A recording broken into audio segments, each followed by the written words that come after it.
മഹാഭാരത യുദ്ധാന്ത്യത്തിൽ പാണ്ഡവർ അവരുടെ വിജയം പ്രഖ്യാപിച്ചു.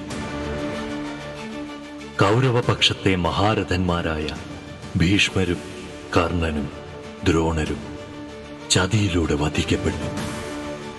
യുദ്ധനിയമങ്ങളാകെ കാറ്റിൽ പറത്തി ഭീമൻ ദുര്യോധനന്റെ തുട തല്ലി തകർത്തു.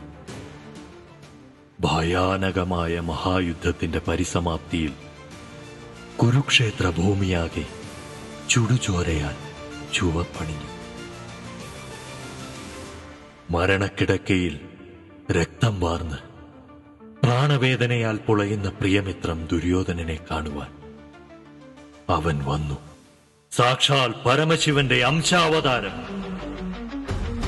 പിന്നീട് നടന്നത് സംഹാര ചരിത്രം.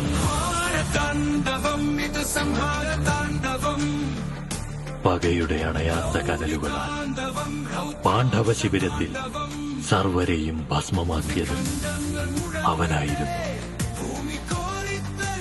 പാണ്ഡവരുടെ വിജയമൊടുവിൽ പരാജയമാക്കി തീർത്തതും അവനായിരുന്നു.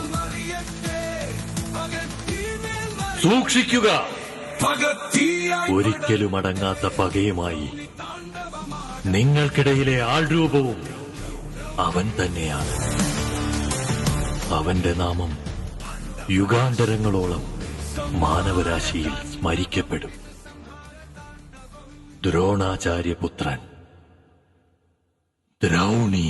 ദ്രൗണി ദ്രൗണി ദ്രൗണി ദ്രൗണി ദ്രൗണി ദ്രൗണി